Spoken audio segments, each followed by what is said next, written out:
The Decoy Duck. Sunday, April 17th. A couple of days later, Jaro was so well that he could fly all about the house.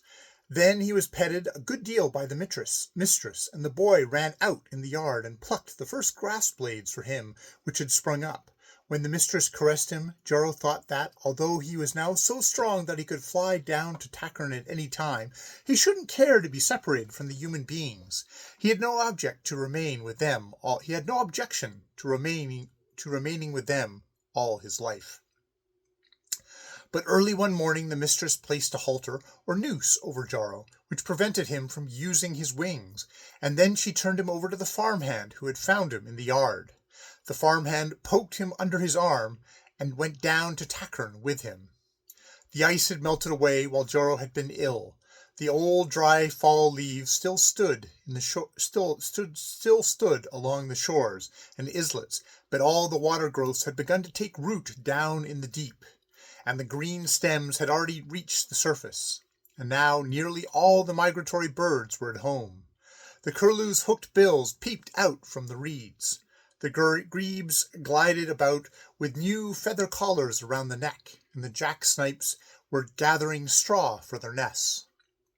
The farmhand got into a scow, laid Jaro in the bottom of the boat, and began to pole himself out on the lake. Jaro, who had now accustomed himself to expect only good of human beings, said to Caesar, who was also in the party, that he was very grateful toward the farmhand for taking him out on the lake. But there was no need to keep him so closely guarded, for he did not intend to fly away. To this Caesar made no reply. He was very close-mouthed that morning. The only thing which struck Jaro as being a bit peculiar was that the farmhand had taken his gun along. He couldn't believe that any of the good folk in the cottage would want to shoot birds. And besides, Caesar had told him that the people didn't hunt at this time of year. "It's a prohibited time," he had said, "although this doesn't concern me, of course." The farmhand went over to one of the little reed-enclosed mud islets. There he stepped from the boat, gathered some old reeds into a pile, and lay down behind it. Jaro was permitted to wander around on the ground, with a halter over his wings and tethered to the boat with a long string. Suddenly Jaro caught sight of some young ducks and drakes in whose company he had formerly raced forwards and forward over the lake. They were a long way off, but Jaro called to them with a couple of loud shouts. They responded, and a large and beautiful flock approached. Before they got there, Jaro began to tell them about his marvelous rescue and of the kindness of human beings. Just then 2 shots sounded behind him. 3 ducks sank down in the reeds, lifeless, and Caesar bounced out and captured them. Then Jaro understood. The human beings had only saved him that they might use him as a decoy duck, and they had also succeeded. 3 ducks had died on his account. He thought he should die of shame. He thought that even his friend Caesar looked contemptuously at him, and when they came home to the cottage, he didn't dare lie down and sleep beside the dog. The next morning, Jaro was again taken out on the shallows. This time, too, he saw some ducks, but when he observed them, that they flew towards him, he called to them, "Away, away, be careful, fly in another direction. There's a hunter hidden behind the reed pile. I'm only a decoy bird." And he actually succeeded in preventing them from coming within shooting distance.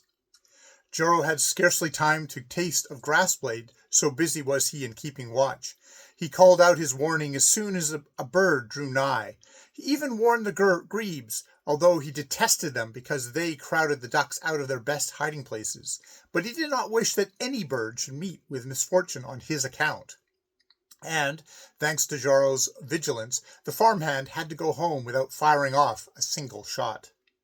Despite this fact, Caesar looked less displeased than on the previous day, and that when evening came he took Jaro in his mouth and carried him over to the fireplace and let him sleep between his forepaws. Nevertheless, Jaro was no longer contented in the cottage, but was grievously unhappy. His heart suffered at the thought that the humans had never loved him. When the mistress or little boy came forward to caress him, he stuck his bill under his wing and pretended that he slept. For several days Jaro continued his distressful watch service, and already he was known all over Takern.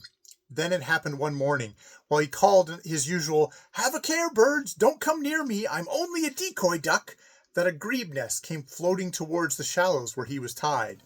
This was nothing especially remarkable. It was a nest from the year before, and since grebe nests are built in such a way that they can move on water like boats, it often happens that they drift out towards the lake. Still, Joro stood there and stared at the nest, because it came so straight towards the islet that it looked as though someone had steered its course over the water. As the nest came nearer, Joro saw that a little human being, the tiniest he'd ever seen, sat in the nest and rowed it forward with a pair of sticks.